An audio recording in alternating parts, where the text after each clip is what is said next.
G'day mate, Jeremy Jack here, and there are 3 things to know about Australia. 1, Foster's is Australian for beer.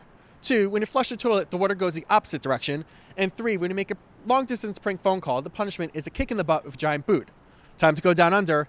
That's the Australian, and this is Best Sports Bar in New York City.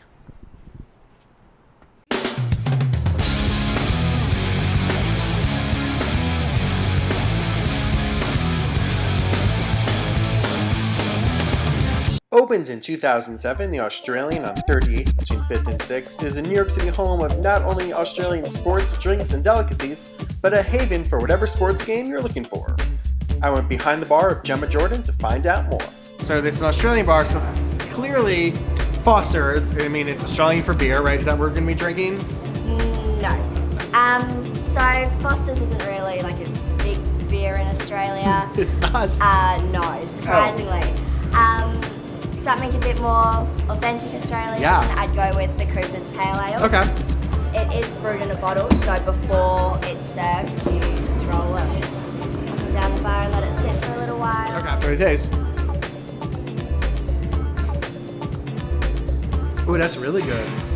Oh, I love that. Now that I tried some real Australian beer, I went to the kitchen to meet with Chef Angel, who is waiting for me with a very special Australian treat. And this is what real Australians eat for breakfast, right? Yeah.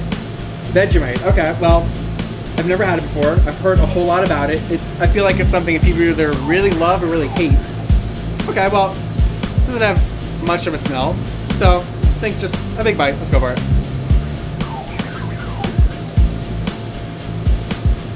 Aussie. It's interesting. It feels like you were cooking something and it got really, really burnt. That's the most of the flavor I'm getting. It's just a real burnt, salty flavor, which I wouldn't say is good. I wouldn't say it's bad, though. It's an experience. Oh. With that out of the way, it was time to try something else I've never had before. Kangaroo. The first thing we're going to make is something I've never had before, but Australian bar, what else would you expect? We need some kangaroo meat, right? Yeah. So this is it right here on a skewer. So I've never had kangaroo meat. I can't imagine a lot of other people have tasted it here in America. What does it taste like? What is it sort of similar to? I mean, for me, it tastes like similar like beef.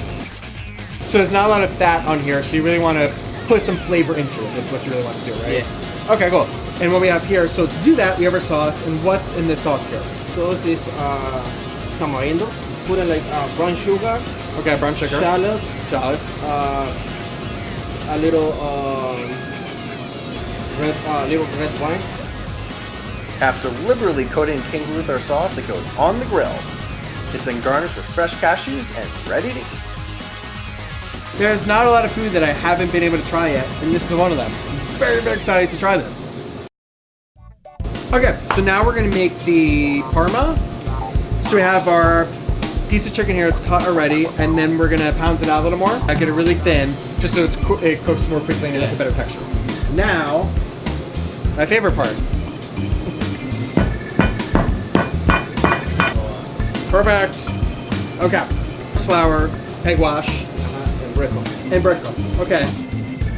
We drop the chicken into the deep fryer. And when it comes out, we ladle on the tomato sauce, followed by mozzarella, and into the oven so all the delicious flavors can come together. Meat, cheese, deep fried crunchiness. I mean, that's what you want in every single dish, so here it is. So now we're gonna make the Australian burger. Our beef patty goes on the grill, and while that cooks, we fry up an egg.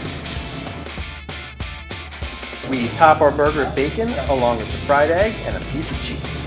So we have our melted cheddar in here with the egg and the bacon and the burger, and now we're gonna finish it off, right? And so what we have here is lettuce, tomato, onion, normal, but then we also have some beets and some pineapple, all on top of the burger. Look at that monster. Enough cooking, it's time to eat. So we have our kangaroo skewers here. I've never had a kangaroo, so it's the first time for everything, so let's go for it. That's good. It tastes like a really lean piece of beef. But really good, but you know, because there's a lot of fat, not a lot of flavor. That's why I have that sauce, which is so great, and the cashews, just a little bit of crunch on it. It's really good. Kangaroo. Who would have thought?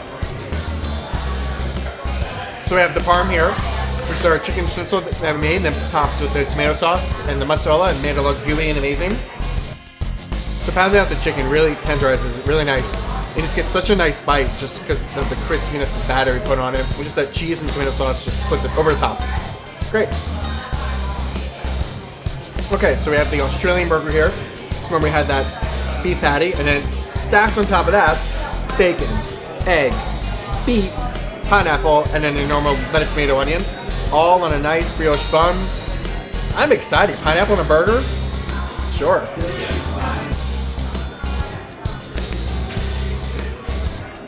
You get the kind of sweetness of the pineapple and the bun, contouring with saltiness of that bacon, and then an egg running through the whole thing. A good combo right here. Sufficiently stuffed, I wanted to find out more about the Australian and met up with the owner, Matt Still. Me being Australian, I saw their need for certain sports that Australians and certain other nationalities want to watch, as well as the regular American sports. So we thought it'd be cool. We could open an Australian bar that shows sports from around the world as well as America. It was also important to sort of have drinks and food from Australia also? Yes. Food that's friendly to Americans and other people as well, that they can sort of understand and taste nice, but also that the Australians that come by, it gives them a taste of home as well. Paulina went to find some regulars who love coming here for their slice of Australia in New York City. So tell me why the Australian is your favorite bar. It's my favorite bar because I used to live in Melbourne for the last year, and coming back home I couldn't find any Coopers, I couldn't find any Kangaroo. So coming in here and being able to find like food I ate over there and food that I loved over there, it was just ideal. You really get any sport that you can imagine in the world here. Whether you're looking for your favorite Australian drinks and food, or wanting to find the perfect place to watch that rugby match at 6:30 a.m., the Australian is your passport to the other side of the world without leaving New York City. Not to mention the over 25 types of beers and cocktails and 20 TVs, which make it perfect for any game you want to catch. This and so much more definitely make it one of the best sports bars in New York City.